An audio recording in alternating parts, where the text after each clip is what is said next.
The ice is ready, and we are back with another episode of the Empty Netters podcast, brought to you by BetMGM. Live reaction coming to you after Game 2, and those live reactions are being brought to you by Snaps, the best fucking hat in the game. CP's wearing it right now. You get your beautiful, customized little ball marker that you snap right onto the back snap of the hat. You can buy a back snap that you can just put on any hat that you already own. Snaps is taking your golf game to the next level, giving you those ball markers right on your dome, anything you want. They got a license with the NHL, so if you want to get official NHL logos, you got it too. Here we are, folks. We are fucking so live. We are so back. Game 2 is over. Unbelievable. Double OT. Another OT Tilly. Absolute fucking craziness in the streets. Edmonton fans are bummed, but they're still being beauties, ripping around the streets. You can still hear them, and they're also just, they believe, dude. They believe. Yep. They know that this is going to be a grind, and they're ready for the grind.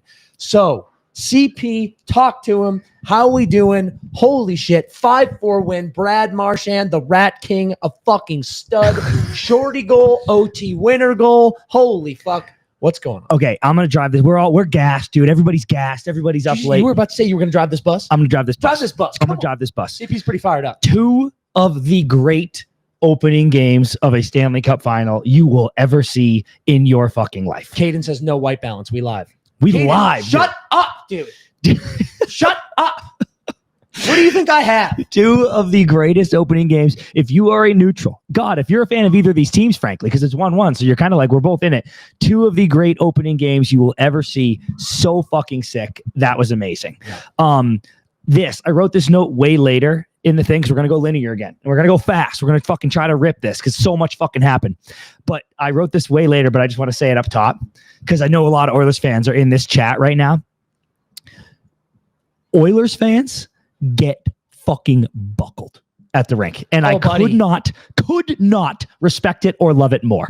It's incredible. And shout out to Rogers because they serve. Like, they actually did cut us off in the second OT. But man, most rinks, it's like 10 minutes left in the third. They're like, sorry, dude, we're done here. Rogers, we walk up and we go, there was 11 minutes left in the third. We wanted to get another drink. And we're like, hey, you guys still serving? When do you stop? And she goes, when the fucking game ends. I was like, yeah, hell yeah. Dude, at the end of regulation, I got fucking Oilers fans falling over in chairs in front of us, literally falling over in their seats. We get into the fucking concourse. They're tripping on each other, spilling beers. It is bedlam, but they don't give a fuck, dude, because they're the working man. They're the working man, and they put their hard hat on, and they take their lunch pail, and they bring it to the fucking rink, and then they booze. They booze while they're there. It's unbelievable. It's incredible, dude. Good for them. Good for them, dude. It was unbelievable. You gonna keep driving the bus? Yes. The right away, immediate Kane high stick in this game reeked to me, Dan, of remember the Dallas series where it's like every game the Stars were like, and penalty 2 minutes into the game. And you're like, dude, why? What are you doing? You know, what are you doing? And it was a tough one. I don't know. It's a high stick, but I don't know that he's like flailing it around. But that's a game. That's a play where you're just like, dude, don't do that right now. When we just like, the last thing we want to do is give the Panthers a spark right away and then bang, power play goal. On that power play comment I wanted to make, I have more to talk about on the power play later, but right now, Panthers, this is unique to them, I swear, in this series. They can have the most shit power play for like 1:30, and then it's like, get it in and bang, bang, bang, goal. And you're like, oh, fuck. When they set up, they set up. It's not always pretty. You're right. Like holy shit. Sometimes they get in, they're a big rim team, big rim job team. Yep. And they go for a lot because Barkov's so strong behind the net. Chucky is so good on the wall. They do a lot of that, keep rimming it around until you get up to the point. They like to go D to D and then get the defense spread out. And sometimes it's not setting up well. Yeah. And they're like, rim, and then they lose it on the boards and it's out and they're like, okay, back in, here we go. And you're right though, all they need is really one chance. Like, it gets set up and then it's like, oh shit, it's ping. And dude, you gotta kill the full 2 if you're the penalty killer out there, because I do this in beer league where we've killed most of it and I'm like, we did it.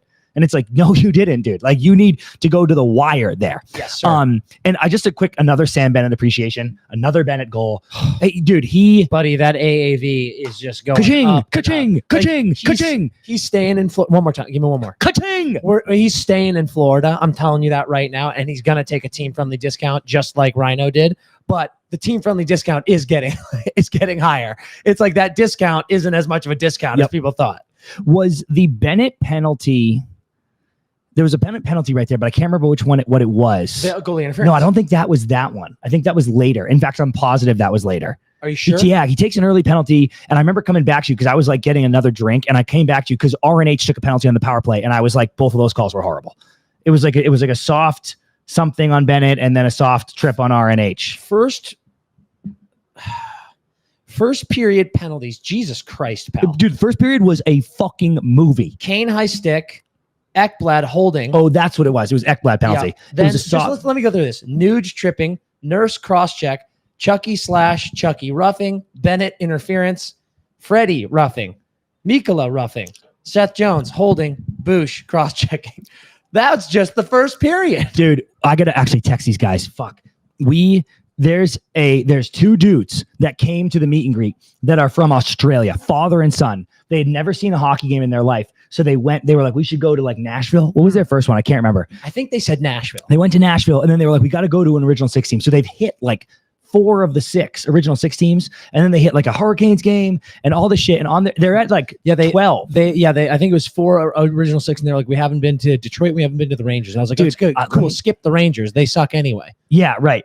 Trash original 6 team. I gotta find. He's in my text here, but I gotta find them because it was just so cool. Brandon and his son. I want to say like Dylan.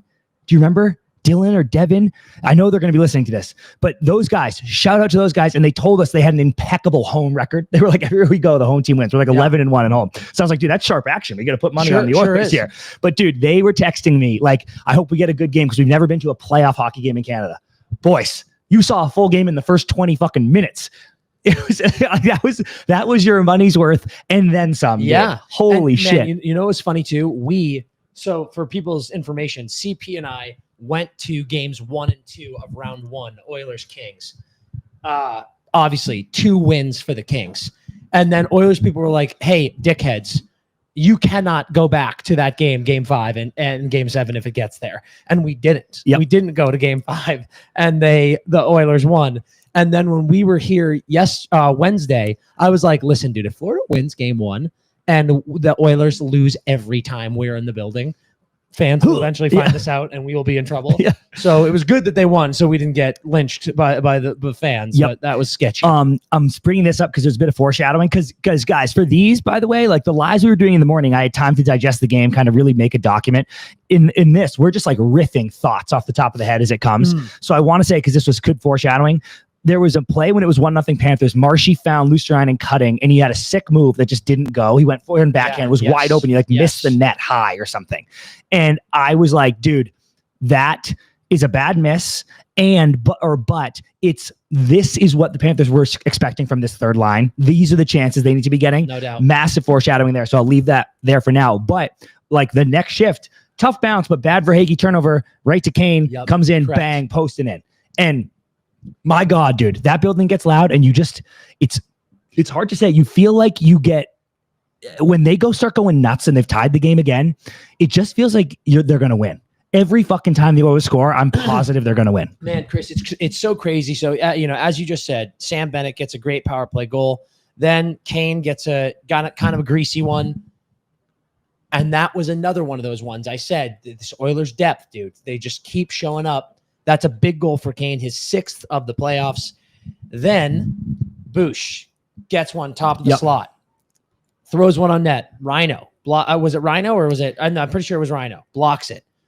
Rebound comes right back to him. Bush just puts another beautiful shot. Great. And like the second that block shot went right back to Bush's stick, I was like, goal. Mm-hmm. It was just one of those plays that it always happens. It's the hockey gods, right? Yep. You make a great block on one of the hardest shot defensemen in the NHL, and the puck goes right back to his stick, and you go, you fucking kidding me? And it's that twitch, right? Like Bob flinches on that first shot because he's looking at where Bush is looking, and he's going, okay, it's going here. He moves, then he goes, great, block shot, but then it's right back on his stick. And that's a huge reason that goes in. Go ahead? Well, all I was going to say is that goes in, right? And we kind of looked at each other, and we were like, fuck me, dude. Like this Oilers team, they're making it work. And then that Seth Jones goal, it's funny how we talked about so much in game 1, the way this unbelievable barn gets quiet. when the opposing team scores. Yeah, it's it nuts, almost dude. makes you not like, they don't show the replay. They don't do anything. They're like, get back to the fucking face-off dot. The way that goal wasn't appreciated properly because there were no replays in the arena. That goal was gorgeous. We saw two of the prettiest team goals in the playoffs in this game. The other one was the McDavid to Draisaitl goal. Yeah. But holy fucking hell, was that a beauty of a play? Okay, so I got to go back a little bit because you took the wheel, you took the bus, and we returning. Yep. But I'm gonna take the bus back for a second.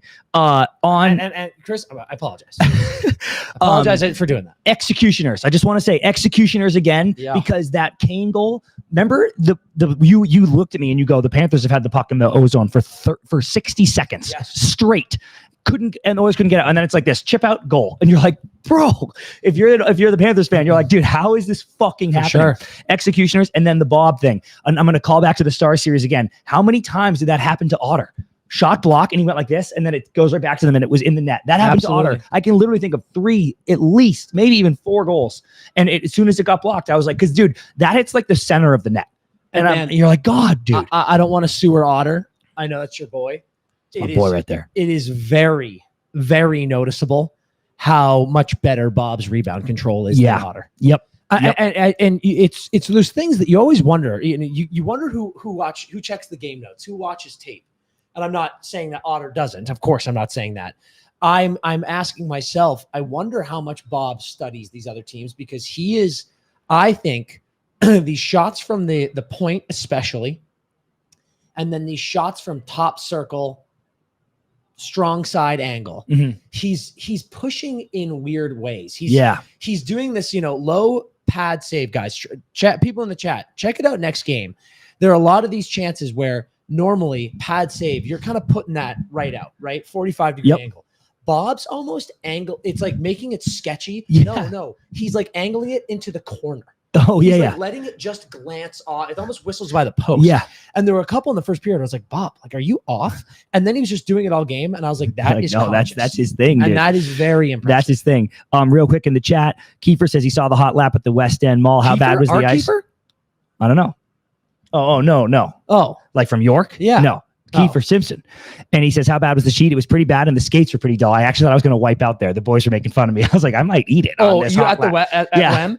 Hey, pal, I'm here to tell you, when that video goes up, we have a fun mid-forum. People are going to be like, does CP suck at hockey? Yeah. You looked like a fucking pigeon. Wags edited it, Wags edited it. Wags edited it pretty well, where it's like you can only see the good parts. Yeah. But dude, that was the sketchiest piece of skates I've ever been on, where I was like, watching you skate, I was like, these must be the worst skates of all time. You looked insane. Holy fuck. Okay, back on track. After the Red looks at me, dude, Red missed a chimney sweep over here. The second the fucking Bush goal gets in, Red's hitting me with one of these, dude. It's all over. Yeah. Sweep. And then the next shot was from the corner of the blue line. It hit the post on Bob, and I was like, oh, dude, Bob's dead. Like, Bob went bye-bye. Bob's in Cancun. Bob's dead. It's all over. Yeah. And I was like, dude, this is not good. And the one note I have on him, because again, another like 40-something fucking save performance, but dude, we can't be giving up 4 goals a game. Yeah. Period. Like, and I don't know who's at fault, whether it's Team D or a little bit of Bob, a little bit of both. Yeah. You cannot have a 4 goals against average in the Stanley Cup final and expect to win. You can't. You absolutely can't. And both goalies did it, basically. But So I'm going to grab the wheel again and just go back to what I was talking about. When we get that Seth Jones goal, that was a couple of minutes, maybe 2.5 after the Bush goal. That felt like it was in the realm to me, CP, of emergency response cats. It felt like Oil has control here. They have momentum. This barn's rocking. And that goal, to score it the way they did, to really dice up that Oilers team, and that just beauty of a goal. People like Oilers fans were like, oh, I mean, even our girl, that we sit in her section. Yeah. People getting real angry at these games. Oh, Oilers fans went, that was pretty. And I just thought that was the first time, honestly, for me in this series, and I know it's only been 2 games, where I was like, now this is the Panthers. Yes. This is the Panthers. And that was the third line where I was like, see, and I teased it with Loose Ryan and we're going to come back to it again. But I was like, the third line's, I know Jonesy finished it, but I was like, there's the third line humming. And I wrote in the notes right here, as soon as they scored, I said, I'm very curious to watch the Panthers the next 5 minutes here because this is where the Oilers have been killing teams. Yes. You tie it up and then they go, fuck you, whatever. Immediately, this is the Bennett goalie interference. Like not 90 seconds go by and Bennett takes a penalty. Now, let's get into this one for a second, chat. I think that Bennett is pushed again. Period. Okay. Now, I do think, because he got accused of this in game one, I do think he falls on purpose in this game. In game one, I passionately believe he gets his feet kicked out and falls. In this game, he is pushed, but he goes, all right, I'm going down. That's my take. Dude, here's the thing, man.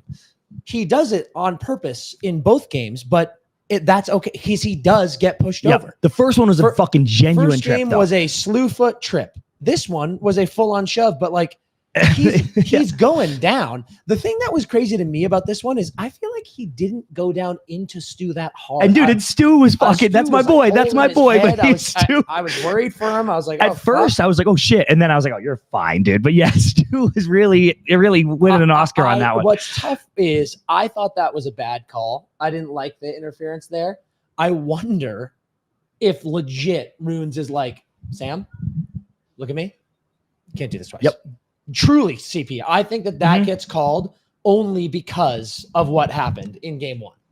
Yeah. So people are fired up about this, obviously. And I think it's, again, like someone saying Skinner didn't have a chance in game one. I agree, but it's completely his own team's fault, in my opinion, in game one.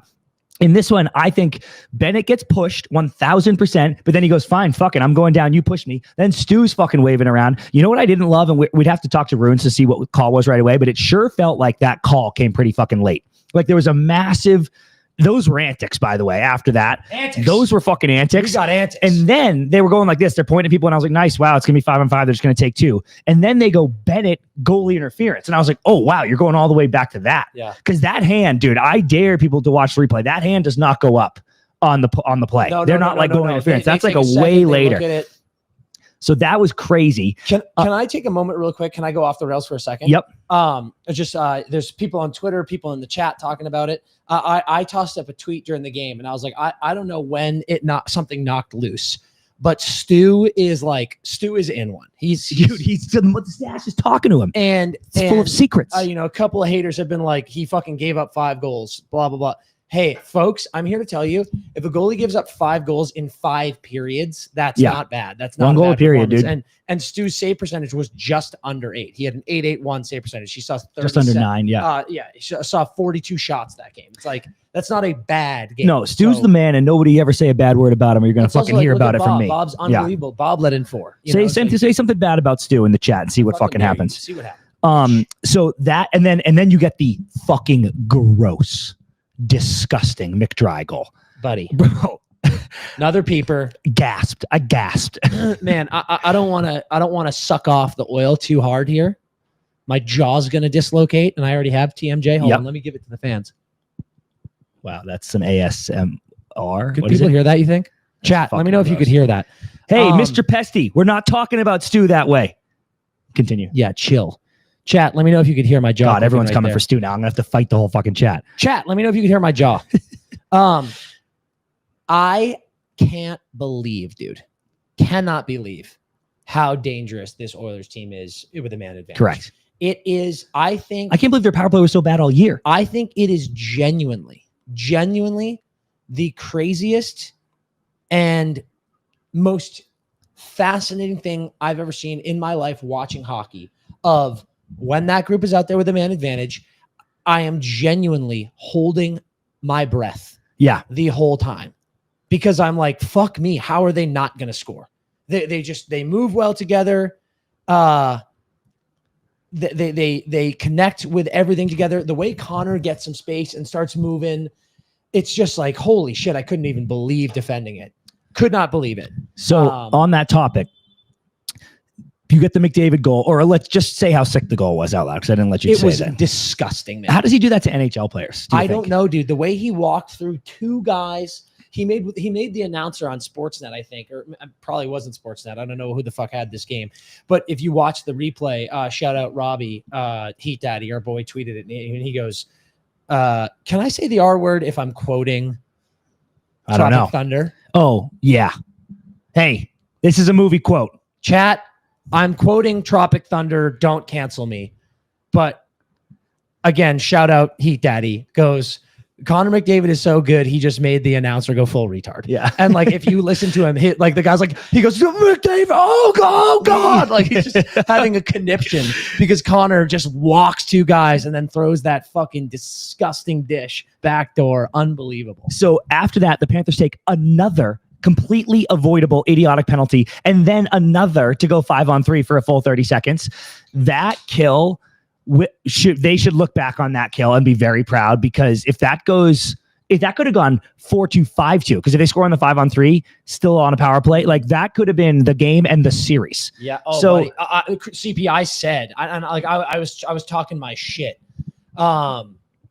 I was talking my shit, being like, dude, if this is a goal on this power play, the series is over. Yep. So historic kill there, tons of credit, but playing with fire. A little bit of action at the end with like another possible high stick on Bouchard, but then he cross-checked somebody, and I thought it was the right call. But I have two takes to end this period. One, the Oilers power play. You kind of brought this up. That's what I was saying you were touching on. The Oilers power play. This makes no sense to me, dude. When I watch the Panthers power play, which is a good power play, an effective power play, I feel like, and it's not just the Panthers, I want to say that, it's like every other team in the league. I feel like they spend the whole time like rimming it, trying to dig pucks off the wall, like just trying desperately to make enough passes to create that 2-on-1 that can get you a decent shot. And every now and then they have like a nice high to low to back to the bumper shot play, but like that's the dream. Everything else is like on the perimeter, just moving it around. And maybe this is just the benefit of having McDavid, but the Oilers power play looks like a completely different thing than any other team. And I swear it's just movement. I literally want to look at other teams and go, move, like spin around like he's doing. And maybe their answer is we can't. I don't know how he does that, but that's the difference. McDavid gets the puck and starts flying, and then he does that thing where he goes and like stops and like backs up. It's like the jittery shit. And everyone else is just like, we're all standing in our umbrella, pass, and then it's like knocked away. And the Oilers, you're like, and I'm like, do that, dude. That looks sick. So that is like fascinating to watch, and I don't even know how to comprehend it. The second thing I wanted to say is Paul Maurice, before the series started, he said, I think both teams are better than they were last year. I think the Oilers are better defensively this year than they were last year, and I think we are better offensively than we were last year. Yeah, I like that. But so far through the first period, I was kind of like, that might not be the formula, dude. Like maybe the reason you beat them is because you had a great D, and like they were the high-flying Oilers, but who cares? I don't think Florida is as capable of beating the Oilers now that they are giving up 4 goals a game. Someone in the chat, because I don't fucking remember, can you tell me how many goals did the Oilers score in the 4 games the Panthers won last year? Like I know they had 1 in the game 7, but games 1 through 3, how many goals did the Oilers score? Because I don't think they were putting up 4 on Bob, and they are now. And it almost feels like the Panthers, I'm like, you got to score 4 or 5 to win. Red, can you look that up? Look up last year's final, game 1 through 3. How many goals did the Oilers have in each of those games? Because that would be super fascinating to see, CP. Because I have kind of been watching these 2 games. I've been like, what did these games look like? You know, like what were the Oilers fans feeling like? What were the Oilers feeling like in those games? If you don't have an immediate exit that you're taking with the bus, I have something to say. Please. Okay. Red. Game 1, 3-0. Yeah, that's right. 4-1. 4-3. So they got 3 in that third one, but like they scored 0-1-3, and they've got 4-4 back to back here. And then they scored 8-5. Yeah, then they were lighting it up. Crazy. Yeah. Like, Jesus Christ. But just, like I'm like, oh dude, I don't know. I don't know how this works right now. Okay, so here's my thing that I've kind of come to. I get asked all the time on the pod, especially on Hockey Talks, who are my favorite players in the league right now? And it's always a really tough question, especially when you consider like the friendships and stuff. There are guys that I'm like, well, I'm passionately rooting for guys like, Sway, Jarvie, Toff, Dewey, like our buds. But then I'm like, but I love the question of like, who are the guys that I'm like, I love watching this guy. I really always like breaking that down Defense, offense. Okay. My two favorite players in the league to watch play hockey are both in this series. Leon Draisaitl and Forsling. Yes. Come on. Do I know my boy? God, that was some McDavid. That was some McDavid Draisaitl shit. Say, dude, these two guys. I'm gonna give. I feel like I've been sucking off Leon for a while. So you have. I'm gonna be quick with him. Don't do the jaw thing again. Don't do it. I'm not. Don't do the jaw thing again. And a tug. But Leon is just fuck, man. The amount of people who talk about Connor all the time. This guy is just out of this world. But for a moment, let me wax poetic about Gustav Forsling. This guy is out here. I thought actually game one, for how high of a standard I have for him, I thought game one I could have seen a little bit better from him. Yep. And then my God, pal, I'm watching this dude eat minutes always on the ice against Connor and Leon. And seeing the way he expertly blocks shots. He had a few today. Those backdoor passes were going across on odd man advantages, on just, runs a play, good possession. Guys are hemmed in a little bit. The way he gets his body in front of pucks, blocks those backdoor shots. And also just the way he uses his stick defensively. Yeah. It sounds so stupid, right? It sounds so simple. Oh, a defenseman, he's good with his stick. Another thing I would implore the listeners, people in the chat, next game, keep an eye on what Goose does with his stick. The way he, when he is caught flat-footed, caught in a bad change, maybe his gap's not great. And one of these guys, like Nuge, like Connor, obviously, who have unbelievable feet, really quick players. KK, I feel like insanely fast. They don't turn him, but they're like, okay, we're hip to hip. I'm a little bit by you.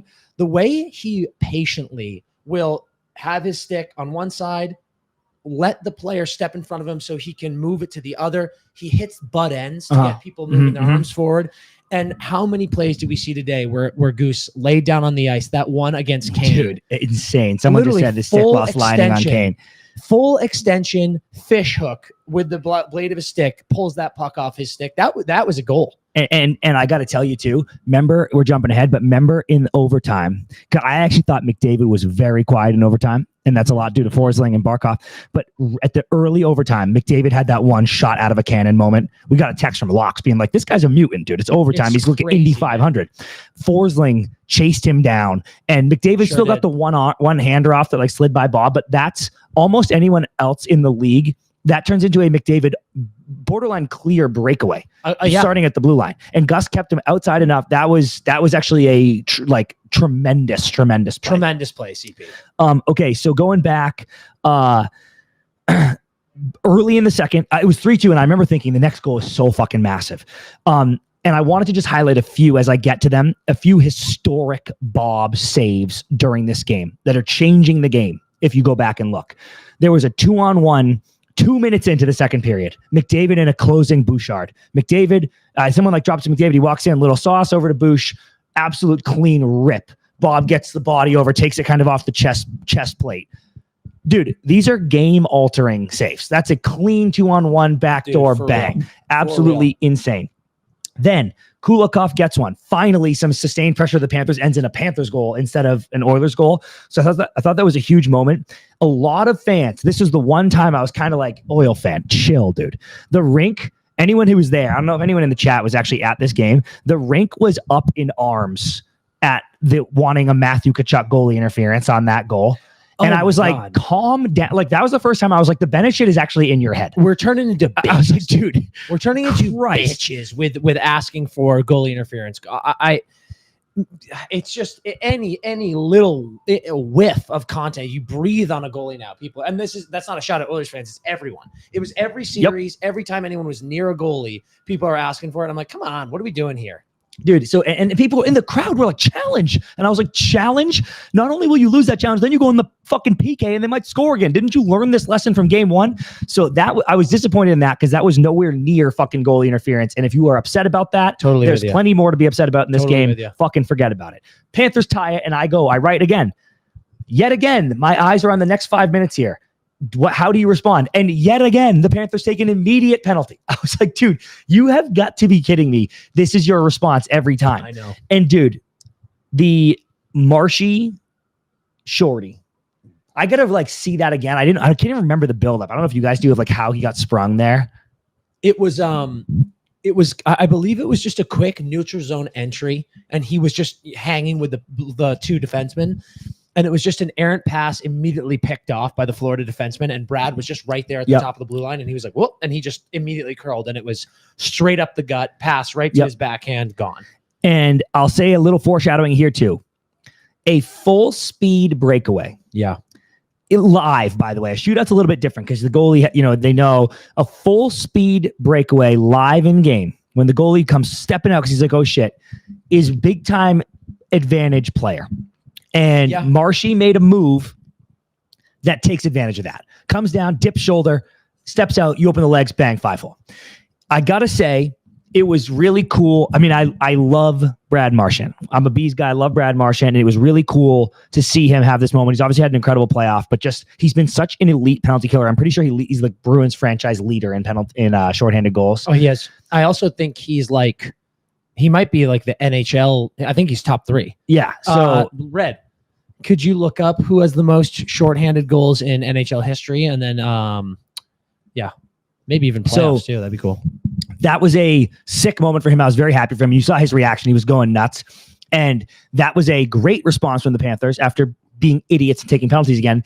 And that is the quietest I've heard Rogers since we've been here. Oh, it was tough. Oh, fuck. It was tough. And I will say this too, Chris, that next minute or so, because people always forget that when you get a shorty, of course it's Wayne. Where's Brad on that ever? list? That's gas.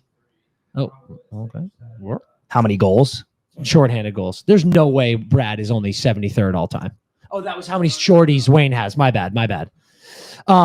So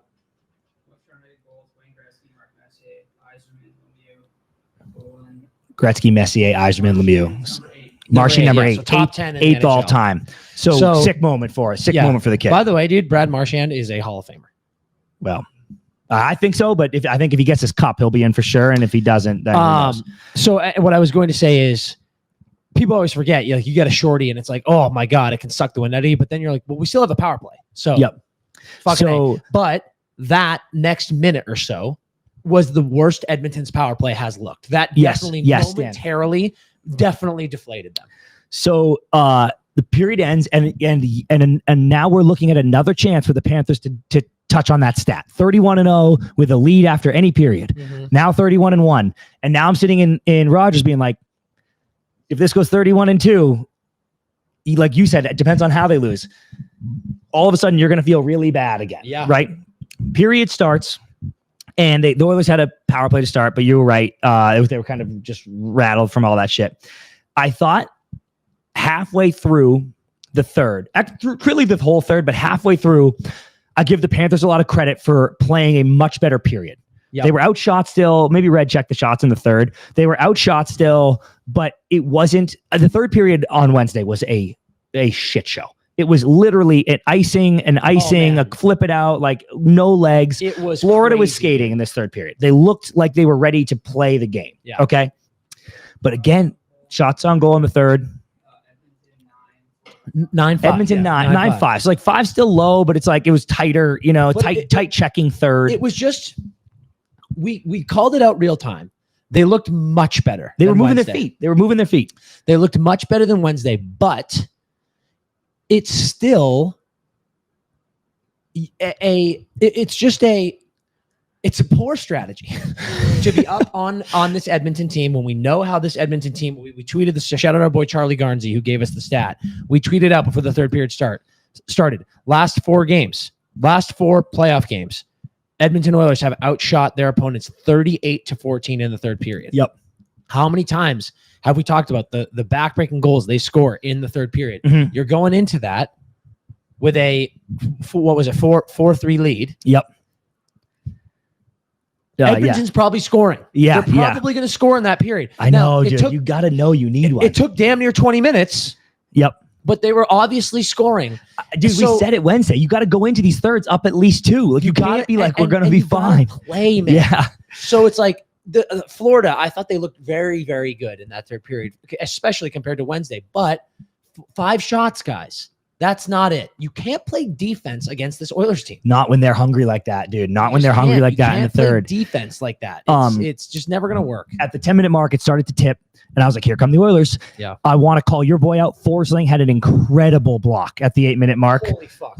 Dude, all time. Like, I forget who had that in the slot, but like somebody got found in the high slot and Forsling, he crashed into somebody too, but at all time, like slide across shades of Jacob Slavin at Four Nations level, just like body on the line, absolute glue block.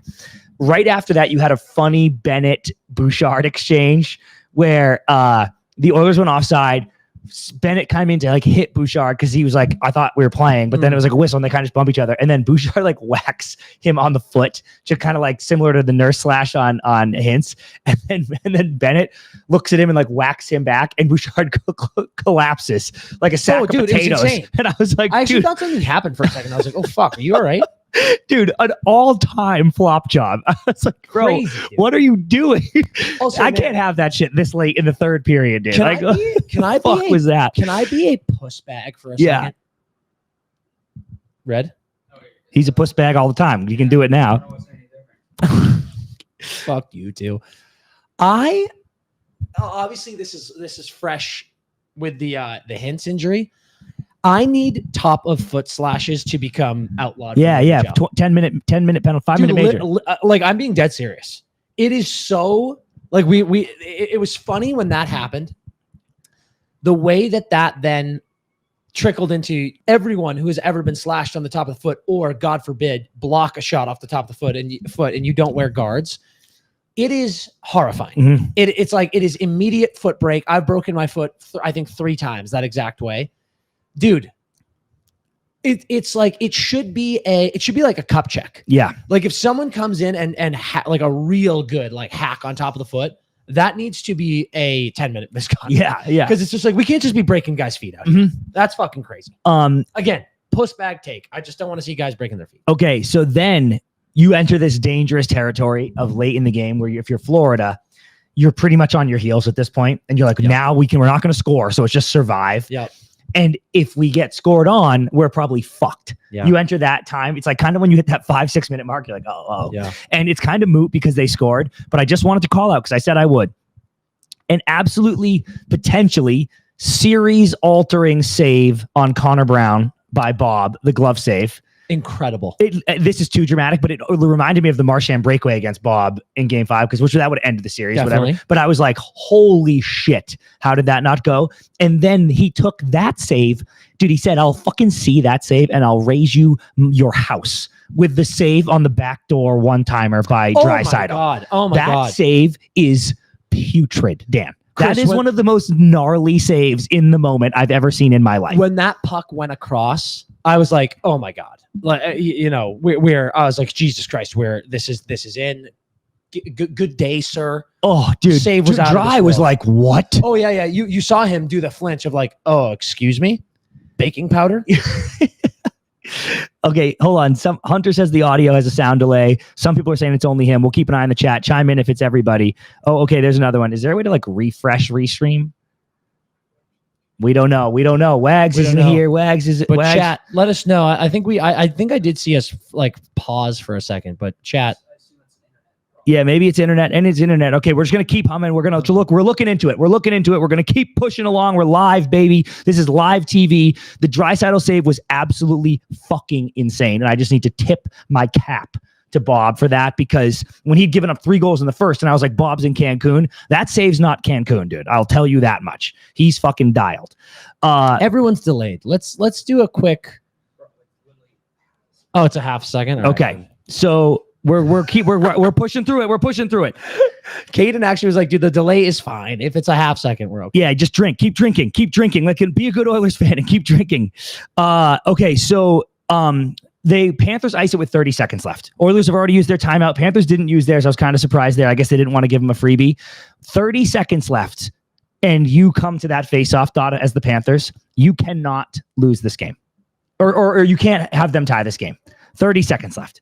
And the Panthers lost every single face-off once the Oilers pulled their goalie. Every single one, dude. Snapped back, and then the Oilers are doing their man advantage thing, and they're zooming around. And that one, they kind of contained, and it was loose on the wall, and they lost that puck battle. And then here's Wallman. And, dude, Wallman, great shot to the net, and God damn it, Corey Perry, dude. I still don't even know how he got his stick on that. That was a tremendous... What's crazy is the last 2 goals of the game were from probably the 2 most wily vets. Yeah, on good each call, team. Dan. Really good call. And the hand strength from both of them was remarkable. Like, both of them stick tied up, and they just pushed through to get the puck on. Yep. Really, really impressive. And dude, the fucking talk about the Rogers being quiet after the Marshy shorty. You read, remember, dude, you looked at me. That was fucking loud, bro, when they tied it. Oh, dude. I've been in loud barns, dude. I posted it. I could barely fucking hear you. You were right next to me. We were like, holy shit, how did that go in? Red's like, what? That was shout out to the Oilers fans. That place, dude, I couldn't even see. I was trying to see over everybody because the whole building was standing. And then that puck bounced loose. And I didn't even know, like, it felt so impossible that anyone could get their stick on that, let alone anything on it. And it just snapped in the net. I like, you know, you yelp. Like, I was like, oh, involuntarily. That was fucking unbelievable, man. So my final thought on that was the last 3 minutes with the goalie pulled. God, dude. Florida, and I'm not shitting on Florida here, but because listen, you battled, you get through 2 OTs, and you get that win on the road, monster. But dude, they didn't win a single face-off. Dude, every single one snapped back in their face. It was insane. Didn't win a single face-off. When they did get the puck, they iced it. I thought that one Reiner one was like he went for like the little pass off the boards and he just put too much on it. Another icing, another D-zone face-off that you lose. Yeah, dude. You let the Oilers set up. You let Connor get his space and get his speed.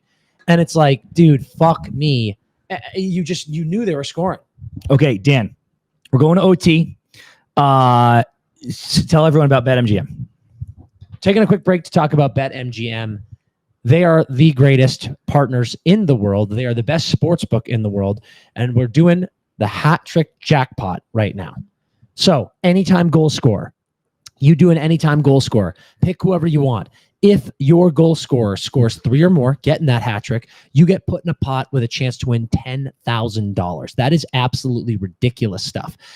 And they're also doing your second chance right now. So you pick that anytime goal scorer. If they don't get that first time goal scorer. And if they don't get that first time goal scorer, oh no, not so fast, my friend. If they score the second goal of the game, bang, you get your stake back. So that second chance is coming in. You're getting into the hat trick jackpot.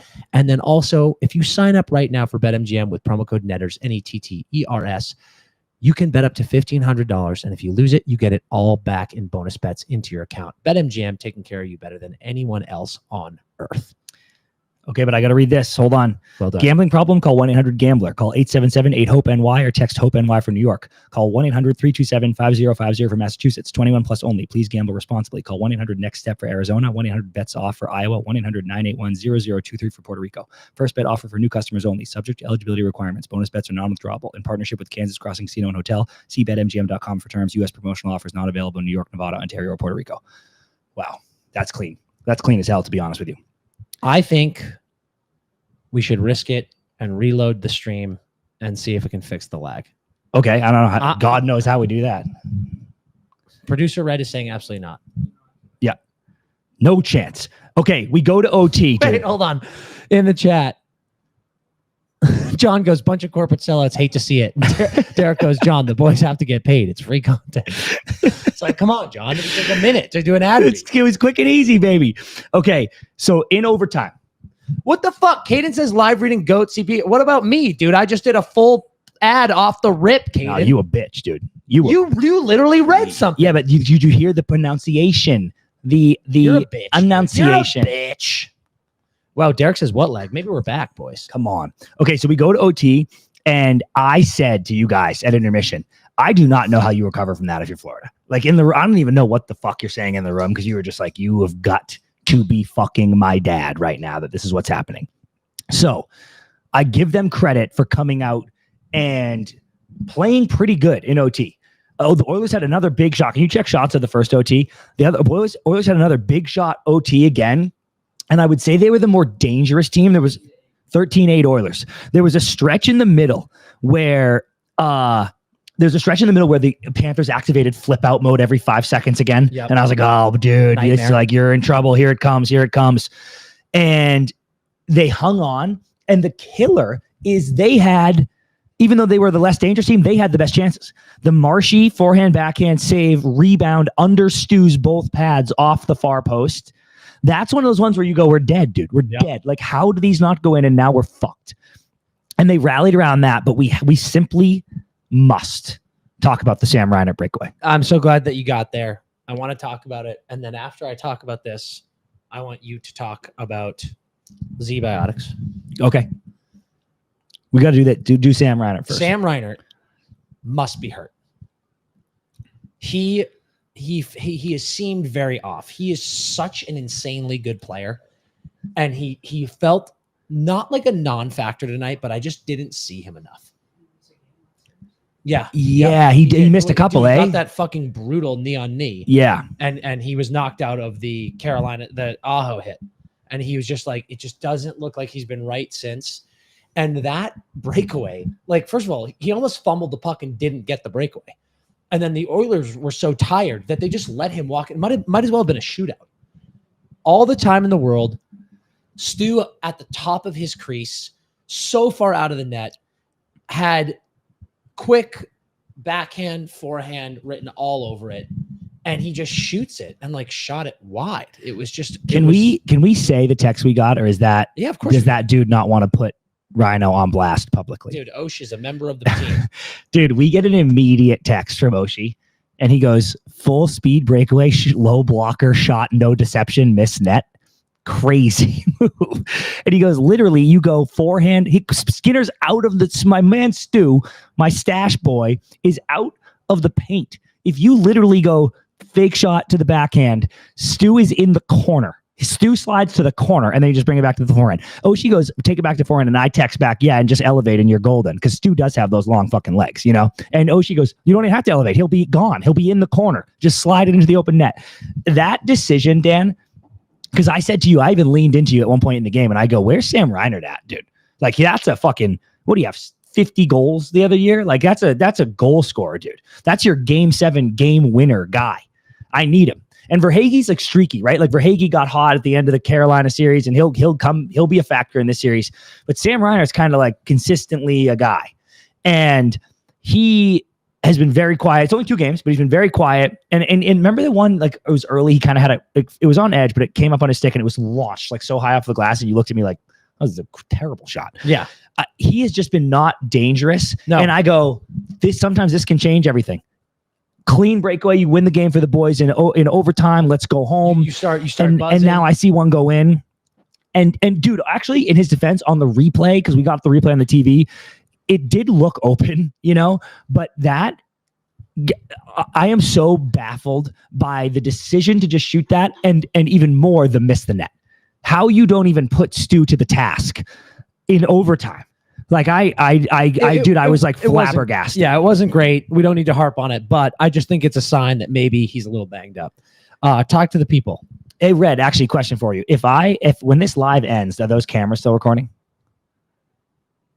No. Like everything's going to shut off? Like, I just wanted to read the ad after. I think we just do this like other shows do, and let's read 2 ads in a row and get them. Chat, bear with us. We're going to do a quick 2 minutes of ads. Okay, so we have a brand new sponsor again. Another second episode in a row, brand new sponsor. I'm actually pretty psyched about this one, and we're sponsored by Chubbies now. Hell yeah, I got a pair of Chubbies swimsuits already. Come on, Chubbies. Okay. And summer's right around the corner. Summer's here. Summer here already. I know it's not technically summer. I think that's June 21st, but summer here. And I got my Chubbies trunks, and I'm ready to rock. So, you know, if you want comfortable swim trunks, you got to go to Chubbies. All right. They're comfy. They're casual. And we got the shorts too now. Remember? They gave us the Chubbies original stretch shorts. They're available in long, short. You can actually get like really short. You can get like a 4-inch. Which is chaos, but they're amazing. They got the Chubbies Performance hanging out. They got the Chubbies Performance Polo. You can pair that. It's great for a brunch. It's great for a backyard party, and of course, the classic line swim trunks. Those are the GOAT. They have the most insane patterns, and there's nothing, they took away everything annoying about the old swimsuits. The scratchy mesh liner, there's a soft, supportive boxer brief liner that keeps everything comfortable and shape-free, quick dry fabric, 4-way stretch. It's amazing, okay? So don't wait. For a very limited time, you can shop Chubby's biggest sale of the year for $45 shorts and up to 65% off select gear. Hit up chubbyshorts.com and grab your favorites before they're gone. If you miss the sale, don't sweat it because you can use our exclusive code, which is NETTERS, NETTERS, for 20% off. Support the show and let them know we sent you. So when the survey asks, you can go turn some heads and go, hey, dress like it in Chubby's, use promo code NETTERS, and you're dialed. Boom. Give us the next one. I'm going again. Okay. Hit them again, dude. Z-Biotics. This is actually huge. This one's actually huge. I need this right now. Z-Biotics has been amazing for us. It's a pre-alcohol drink, okay? It's a probiotic drink. It's the world's first genetically engineered probiotic. It was invented by PhD scientists to tackle rough mornings after drinking. Here's how it works. When you drink, alcohol gets converted into a toxic byproduct in your gut. It's the buildup of this byproduct, not dehydration, that's to blame for the rough days after drinking. Pre-alcohol produces an enzyme to break this byproduct down. If you just make pre-alcohol your first drink of the night and you drink responsibly, you'll feel your best tomorrow. Dan and I are on benders when we're on these trips, and this stuff is so helpful. I can't even begin to tell you.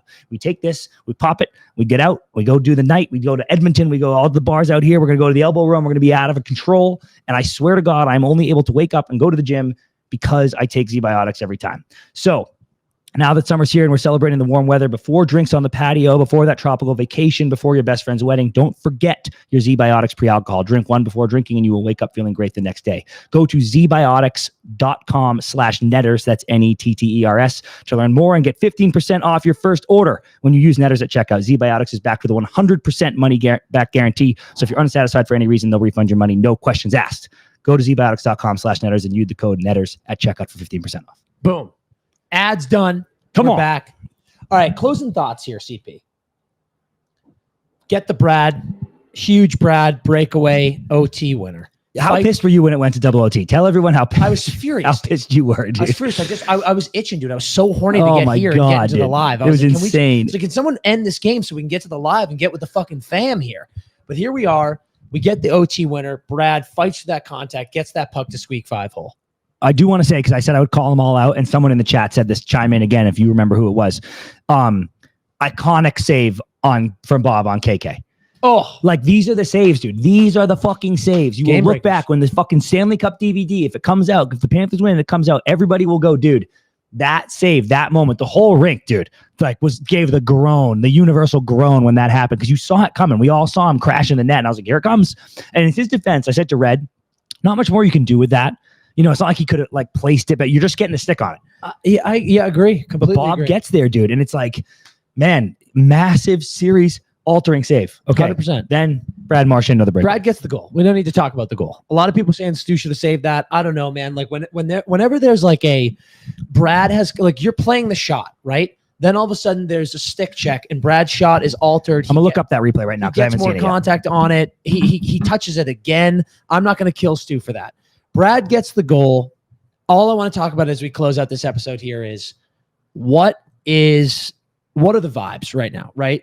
I think if Florida had lost this game in OT after giving up the lead again, I actually don't think it would have been that big of a deal because of how well they played. I thought Florida played great in this game, especially compared to some of the breakdowns in the third period and overtime of game 1.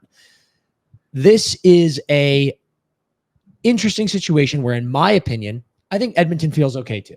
I think they played a battle of a game. They came back yet again, sent the game to overtime, double overtime. They played well. They got some good goals. I do feel like this was a big time Momo game for Florida. To blow that lead, quote unquote, you always hate giving up a goal when the goalie's pulled. Oh, dude, it's a nightmare. The Kings season end because of it. Man, and to last with this Oilers team through 2 overtimes and then get the win, huge. And I will say this, I'm not going to say who it was, but an absolute fucking beauty, legend on the Panthers, saw in the gym. Oh, I didn't know if you're going to tell this story. This is cool. Not going to say who it was. Okay, Panthers fans, though, this is fire you up. I saw a member of the Panthers in the gym yesterday. yesterday. In between games. We were at the gym in between games. Yep. Chatted really quick, and I said, "How you boys feeling?" And he just gave me a very calm, confident, great. Yeah. And I was like, like, dude, no hesitation. And I was like, damn. And then to see them come in here and just show their experience, show their maturity, show their mental toughness, and get this win, that was big. That was big for Florida. Really big. Agree, because you feel like you go, if they lost, you're like, Christ, dude, we blew another lead. We had multiple chances in OT. But I did write a note that I was like, it does feel, and you gotta complete your end of the bargain here, but it did feel a little bit like the Bruins Canucks, where you go, the Bruins leave Vancouver down 0-2, but they go, we lost both in fucking overtime on the road. So what? Now, if we just pummel them at home, we feel great. Now, again, the Panthers would have to pummel them at home, which would be very hard because Edmonton's very good. Sure. But I do think there was a lot to take away where you go, I don't know, dude, we lost fucking twice in OT and double OT. Like, give me a fucking, and we were winning both games. So I hear you on that. But man, it was going to be a tough pill to swallow considering the chances you had. I do want to address a little bit in the chat here. Somebody was saying, there's a lot of, John is saying Skinner has to have that. And Joey's kind of going, dude, Draisaitl's coming back so hard. It's a great, or this is John too. It was a great effort by Draisaitl. Shouts to him coming back and chasing Marchand down. Because, dude, live, I thought that was going to be a penalty. And I never want a penalty in overtime. If you can avoid it, I don't want it ever. But I thought Draisaitl was going to take a penalty. In real time, I was like, oh, that's a hook. But it actually wasn't. He's like, he worked so hard to come back. He's on his stick. That was a great play. And guys, live, it's so hard to see. But I can't, I just watched the replay while Dan was talking. It's not really on Stu for me. Like, it's just one of those plays where like Brad's trying to go forehand backhand. He gets legally impeded by Draisaitl. Stu is like doesn't know where the puck's going because it's hard to read because Brad doesn't even know where the fucking puck's going. And it looks like, I'm watching the play here, it looks like it kind of like hits Stu's pad and just slides in. Yeah. But it's just a fucking fucked play, dude. It's a breakaway in overtime. Man. Thank you for saying that. It's like Stu is fine. I thought he played awesome. He's making huge saves. And it was just a crazy moment. I will say, someone said this too, that it's like, we can't be having 2 breakaways in overtime. Yeah. 2 breakaways in 2 overtime periods. Like, what the fuck are we doing? What are we doing here? That was not it. Though, like, you start taking chances, you start taking risks. It does happen, but that is true. I think that's a good point. Yeah. So that one's a little tough for me. My take on the vibes is this: we joke. We were at dinner. We were at Cactus Club dinner, and we were joking while I ate my like 20-pound steak, which was gas, but holy shit, I was a little full.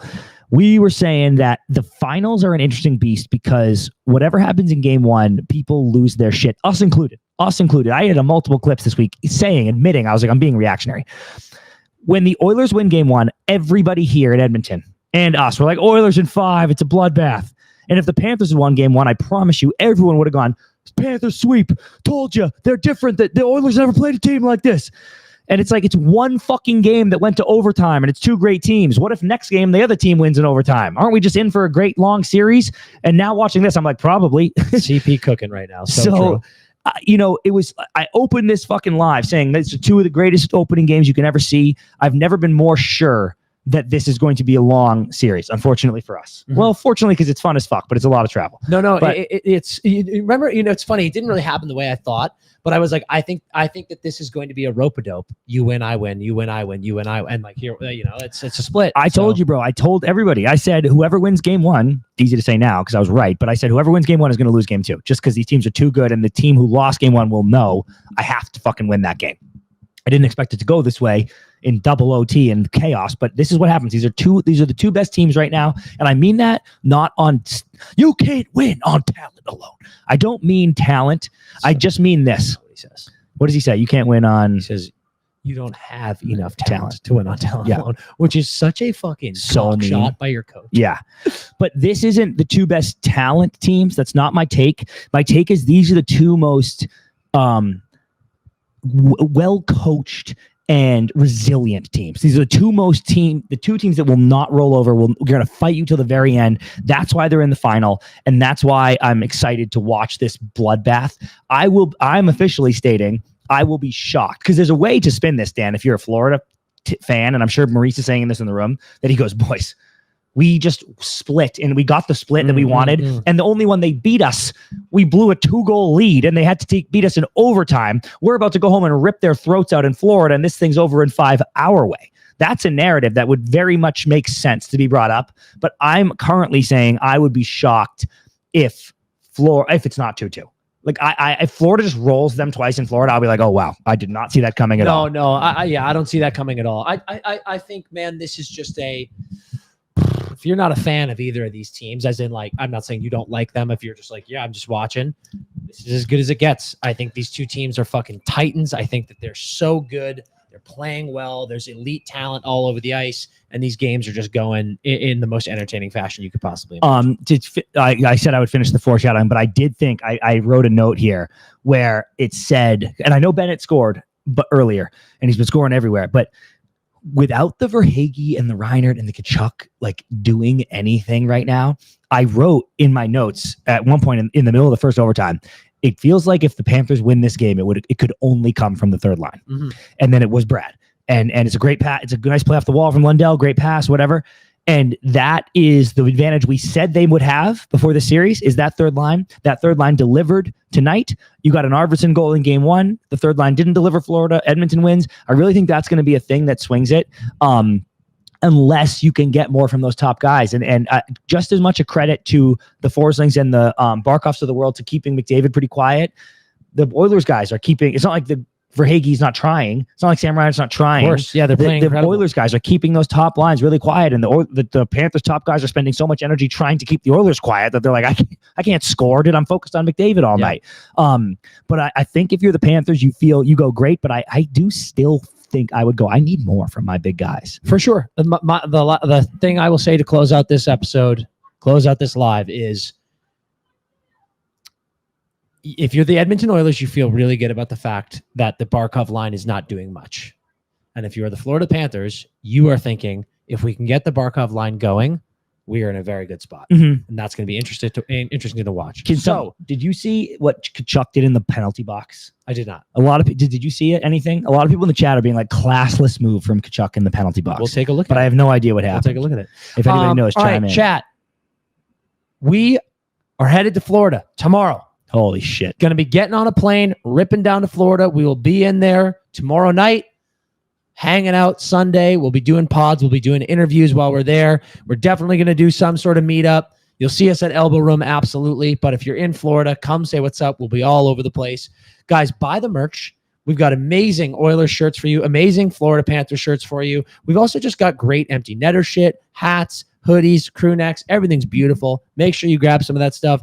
Make sure you subscribe to the YouTube. Follow us on the socials. Leave a 5-star review on Spotify, Apple, stuff like that. We fucking love you guys. Thanks for joining these lives. The live's buzzing right now. Live, dude. Buzzing. I actually just want to hang in here all night. And we got a couple the happy hour. We got the happy hour mid-form out already. Please go watch that. Fun little travel video. Hilarious one coming out tomorrow. We love you guys. We're going to log off. We're going to have ourselves a little bit of a night and then hop on a plane.